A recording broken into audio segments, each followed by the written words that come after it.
Hey everyone, so I decided I would get into the game of updating the text and language of old historical public domain works. For my first one, I picked a short work called The Causes, Treatment, and Cure of Fever and Ague and Other Diseases of Bilious Climates, that is the entire title, by Charles Osgood. The text that I got a hold of was the 13th edition of this work, published in 1865. Earlier and later updates of this exist from decades earlier and decades later made by the same man. This one is less of a book and more of an informational booklet that came with a product called Editorial, which was advertised as a cure to common illnesses that functions by purging miasma and bile from the human body. It's short, less than 20 pages, and I enjoyed reading and editing this one because it's a good window into what people from this time period thought about disease and medicine. It shows sort of how much medicine has advanced in even just a short time, since people still took the miasma theory seriously as late as the 1800s. My edition of this work is up on Amazon as an ebook, link in the description. I marked it as the first edition edited by Bilious History, because I wasn't sure how many editions Osgood put out after this one. I'll also be reading it out loud in this video for you all. Hope you enjoy. Here goes. The Causes, Treatment, and Cure of Fever and Ague and Other Diseases of Bilious Climates by Charles Osgood, M.D. 13th edition, New York, 1865. First edition edited by Bilious History, Pennsylvania, 2019.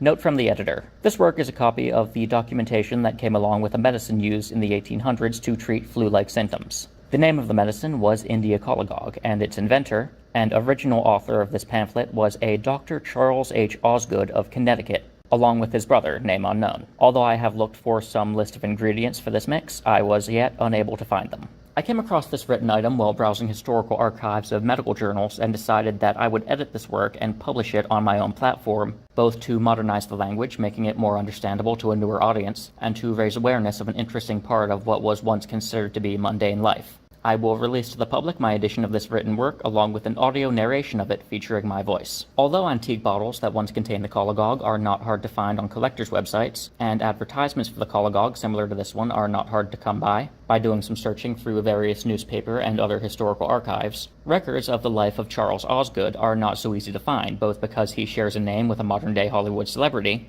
and because there is currently, 5th May 2019, no Wikipedia page for this man, and for that matter, no Wikipedia page for Editorial either. I intend to create both of these Wikipedia pages and add what I know to them, in the interest of advancing humanity's collective knowledge about the past. If anyone else out there has knowledge or accurate sources on the topic, I encourage you to share your sources on Wikipedia for the world to see, and for wiki editors to format correctly. A note before I begin, the original copy of this work featured a translation of the instructions into French, Spanish, and German. As I only know German, I could not give accurate translations of all three languages, so I decided to leave out the translation part of this work, which was previously featured after directions, and before caution. Causes, treatment, cure, etc. No apology is needed when presenting the public with a remedy for the treatment and cure of fever and ague and other bilious diseases. Many in the U.S. who suffer from these afflictions in their various forms are driven to seek relief beyond the standard ability of their local physician. It therefore becomes a matter of both humanity and public interest to present them with a remedy prepared from much experience that can always be relied on as safe, effective, and non-debilitating. You'll find this in the Editorial, which has a track record of universal success with its buyers. Enclosed within is a full explanation of the causes of bilious diseases, the cases best suited for the Editorial, and directions for using this remedy. Bilious diseases have some notoriety in many parts of the U.S., especially the new western states. They are known as intermittent and remittent fevers, fever and ague, bilious fevers, chill fever, dumb ague, and periodical headache with other similar afflictions. Whether these diseases occur north, south, east, or west, they have a common cause, which is called malaria or miasma. Whatever may be the difference of opinion about miasma's exact nature, it is the same in character wherever it exists. Whether evaporated from marshes or stagnant water, or uncleared lands, intermittences are extensively prevalent in many settled districts where there are no marshes and no apparent stagnant water. It will be found that such districts are too level for water to flow readily from the surface, with a subsoil of clay preventing the passage of water through it, creating what is equivalent to a marsh in the production of miasma. The symptoms which characterize the effects on the patient vary with age, general health, and lifestyle of the patient, but the effects on the essential organs of the body, liver, spleen, stomach, and kidneys, is much the same. The liver, instead of performing its normal function, becomes obstructed and inactive, and bile it should separate from the blood and throw out of the system through the bowels remains in the blood and is circulated throughout the body. The result is a pale complexion and jaundiced eye. The skin and other secreting organs must do the task which the liver failed to perform. In many cases, the clothes and sheets of the patient become stained with bile, which has been diverted from the liver. Another consequence of this liver condition is degradement of the bowels. It is well known that bile is the cathartic of nature, and when the liver fails to supply enough of it, the bowels become confined and lethargic. In some cases, rather than a deficiency in quantity, it is so impaired that it produces the other extreme, diarrhea. In either case, the discharges from the bowel lose their healthy appearance, becoming sometimes nearly colorless, sometimes dark green, and sometimes black. When the liver goes through this for an extended time, it isn't unusual for it to become enlarged, in which case it can be felt protruding from the lower ribs, with occasional soreness and pain upon pressure. The spleen also loses its healthy tone, becoming hardened and enlarged. The natural functions of the spleen are somewhat obscure, but there is no doubt it plays an important role in the systems of the body. When it enlarges, forming what is called the ague cake, it can usually be felt a little at the left of the stomach and just below the lower ribs by applying slight pressure on this part of the abdomen when the patient is lying supine on their back. When this is the case, there is usually an uneasy sensation and occasionally slight pain and soreness, inability to sleep on the affected side, and various dyspeptic, irritable, or emotionally depressive symptoms. The patient loses flesh, the face has a sickly expression, and the mind becomes variable, often gloomy and desponding, with an indisposition to exercise of any kind, either mental or physical.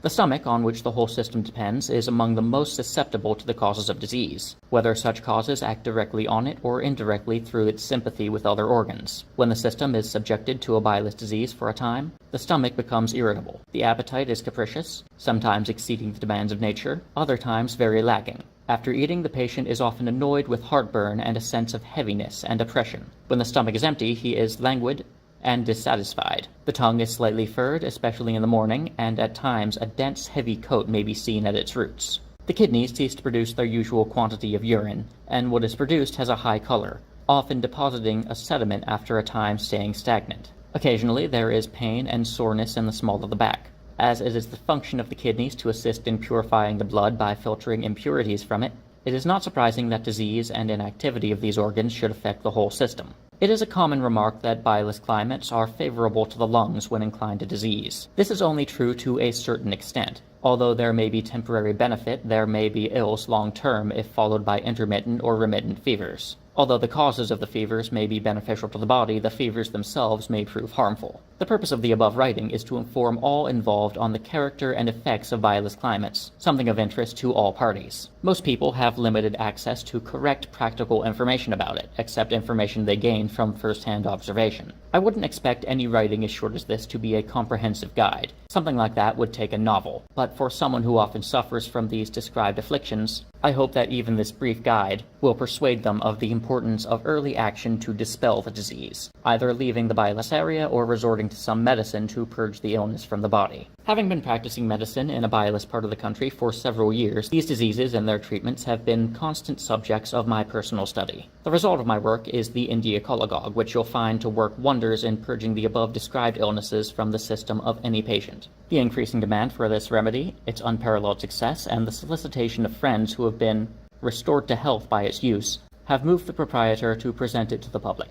It is not a miracle cure for every illness. Its design is to counteract the influence and remove the effects of a single but fruitful source of disease, miasma. Its operation upon the system is to de-obstruct, purifying the blood, removing obstructions from the liver, and promoting the discharge of bile. Intermittent fever, commonly called ague and fever, being the most prevalent form of bilious disease, demands our special attention. The common method of treatment in almost every part of the country has been with tonics. These are administered liberally with the goal of breaking the chill, but nothing is done to remove the disease of the liver and other organs. Countless relapses are the result. The patient is only cured temporarily. He is cured of a symptom, but not the disease itself. The liver and other organs affected remain in a state of derangement, and the slightest exposure brings on another attack. This being the case, the question among physicians and the community is, what can be done to cure the disease thoroughly and effectively? Not simply to break the chill, but to remove the cause. This is the goal of the Editorial, and those who use it in accordance with the following instructions will find a permanent cure to such ailments. In the numerous cases where it has been applied, no one has been able to resist its curing powers. We could show you all the glowing reviews of this product in the world, but we will let it speak for itself, leave it to rise or fall on its own merit. Certificates and credentials can be obtained with or without true merit. Relying therefore on its intrinsic worth, every sufferer will be able to appreciate for themselves the relief it brings. If the product itself doesn't satisfy its users, all the credentials in the world will do nothing to gain people's confidence. In treating various bilious illnesses, the following should be observed. It is a great rule of medicine that diseases which take slow effect on the body are the ones which take the longest to cure or recover from, and vice versa. This fact should be kept in mind when treating any condition. In the periodical affections of bilious climates, an interruption of the periodical return of the disease is just the treatment of a symptom, not the cure of the disease. The cure is suspended but not removed. In all bilious affections, the diet should be simple and plain, limited in both quantity and quality. The bowels, if confined, should be kept open by some mild cathartic. It has been observed that miasma is the cause of all various bilious disease. It should be kept in mind that July, August, September, and October are the months when it is most abundant, and it acts most readily upon the system when it is debilitated or deranged. Exposure to damp, chilling winds, overexertion, irregular habits, improper diet, anxiety of mind, and other like causes favor its effect. Morning and evening air should be avoided. The miasma of infected districts rises and falls with the air which it unites with. This is most abundant just after sunset and just before sunrise. Its density is thickest near the ground and goes down inversely with the distance upward. Elevated ground should be used for housing and high rooms for sleeping. As the object of this pamphlet is practical information, it should be noted that some opinions differ on the topic of elevation and miasma. The Honorable William Woodbridge, Governor of Michigan, who has spent most of his life in the new states of the West, and whose clever mind gives his opinion more weight than most, said to me on the topic in a letter dated October 21st, 1840, "One proposition seems advanced by you, however, of the correctness of which, with all deference, I must venture to express a doubt. It is one in no wise affecting the general correctness of your theory, nor the soundness of your reasoning as to the main scope of your views. I have had frequent occasion, I think, to observe in the western country, particularly in Ohio, that families living in dwelling houses bordering upon marshy grounds more or less extensive, the exhalations of which almost invariably produce the diseases of which you treat, far more commonly escape the evil consequences occasioned by the poisonous effluvia from such marshes, even though almost upon the same level with them, than those who had chosen for their places of residence the high grounds immediately bordering those receptacles of decayed vegetation and putrescent water. Without the capacity or disposition to form speculative opinions for myself on such subjects, supposing the fact to exist, I have imagined that the cause of such apparent anomaly might be the most noxious portion of the exhalation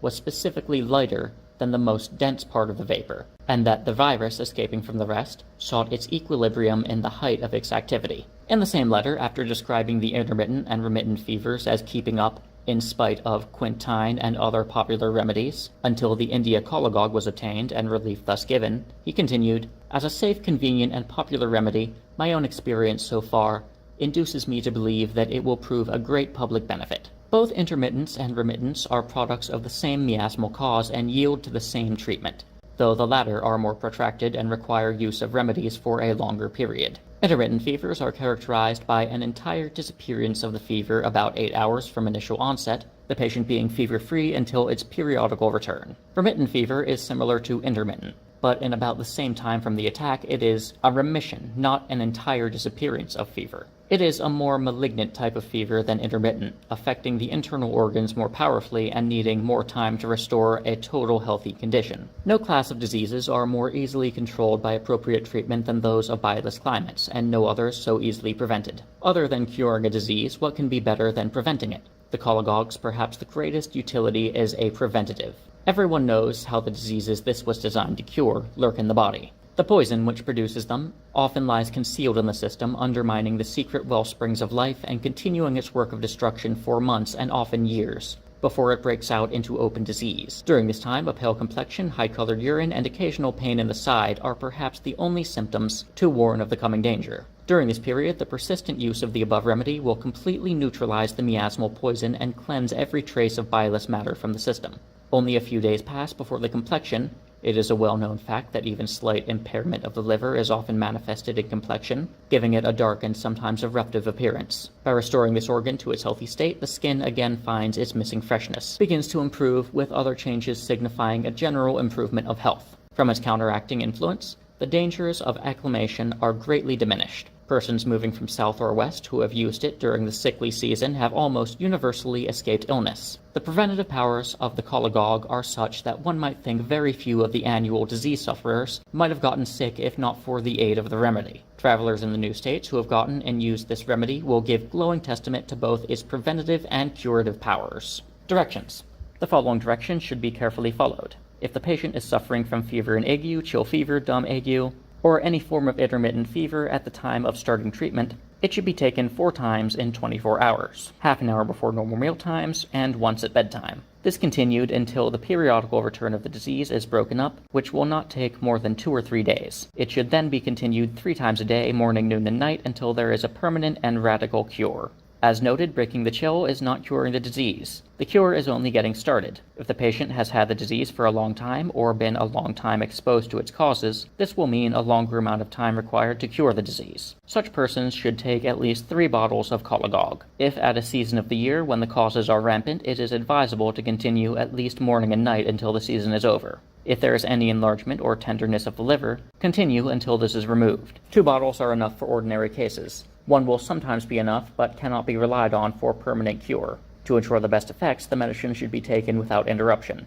When used irregularly, it has less influence upon the system and requires a longer time to destroy the disease. No preparation of the system is needed unless the bowels are affected by the disease. In this case, use 8 or 10 grams of blue pill. This may be repeated once or twice a week at bedtime as the bowels require. In many cases, the cholagogue itself has enough influence on the bowels from the flow of bile caused by its use. When laxative influence is too great, it should be taken in smaller doses until it has the desired effect. As mentioned before, the primary effects of the India cholagogue are deobstructant, removing obstructions. In its administration, no difference should be made regardless of chill or fever at time of taking. The periods for taking the medicine should be regularly observed without any regard to either. Its operation will affect the system favorably upon all varieties of the disease. In most cases, there are several days' warning before the disease makes its attack. By taking this remedy in time, sickness could be entirely prevented. I cannot stress enough for those who have never had the ague to interrupt its onset with the cholagogue, for one attack predisposes the system to another. Intermittents often disguise themselves, appearing in the form of periodical headache, neuralgia, etc., which take the place of the chill and fever in their regular return. They are often complicated with diarrhea, dysentery, dropsy, epilepsy, and many other diseases. These forms of ague, complicated and disguised in their true nature, are only variations of the same disease and equally within the control of the same remedy. The variety in forms of disease coming from the same miasmal cause is not inconsistent with the general law.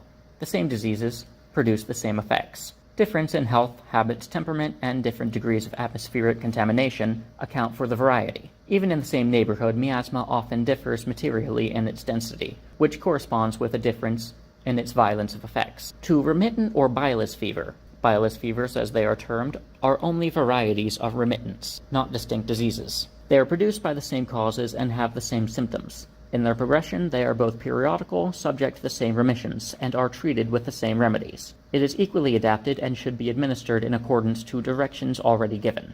It should be completely understood that the India cholagogue was invented specifically for the purpose of counteracting the miasmal influence of the human system. It is equally effective for the cure of bilious diseases of all kinds: liver complaint, jaundice, dyspepsia, the various forms of indigestion, and other effects that arise from this morbid influence, like for the fevers mentioned before. By bearing the purpose of the remedy in mind, one cannot mistake its application. For ague cake, or enlargement of the spleen, it is an invaluable remedy. In long-standing cases, it should be continued several months. With perseverance, it can never fail to reduce the organ to its normal and healthy size. People traveling in miasmal districts of the country will find that this remedy, taken in the usual doses 3 times a day, gives perfect protection from the ague and other diseases of the climate. The dose for an adult is a teaspoonful taken in half a wine glass of water, or an equal amount of milk if the patient prefers. Children between 6 and 12 should take half the above quantity, or 30 drops. From ages 3 to 6, a third or 20 drops. From ages 1 to 3, a quarter or 15 drops. Under age 1, an eighth or 8 drops. A convenient way to divide doses for children is by diluting the water, or milk if the patient prefers, so that a teaspoonful will yield the appropriate dose for the person's age. Before each dose, the bottle should be thoroughly shaken until all sediment is removed. After using this bottle, the cork should be put back on. By doing this, it preserves the freshness and virtues of the liquid during all seasons. The bottles of this remedy have Osgood's India Colagog, New York, blown into the glass, with a few general directions attached containing the written signature of the proprietor. With each bottle, and under the same envelope, will be found a copy of this pamphlet, the copyright of which is secured according to law. It is entirely of a practical nature in response to its design of practical utility. The remarks and observations herein are not just the result of theory, but have come from careful observation at the bedside of patients during a practice of several years in bilious climate. Nothing here has been written without first-hand practical experience from the author to back it up. Caution: beware of counterfeits and imitations. It has been truly said that counterfeits and imitators of a valuable medicine are more dangerous to society than dealers in spurious coin. The latter only rob you of your property while the former endanger your life. The reputation gained by Dr. Osgood's India Colagog has given rise to a sea of ambitious impostors, which are now available to the public under the name Colagog. One man bottles up a mixture which he calls Indian Colagog, another American Colagog, and another German Colagog, another Britannia Colagog, and another Colagog Pills, and so on. These imitations are only Colagog in name, with a goal to steal the prestige which belongs only to the original. You'd be better off looking through George Custer's life for a single moment of caution before a boastful act than to look for any of the valuable properties of true Colagog within these miserable impostors.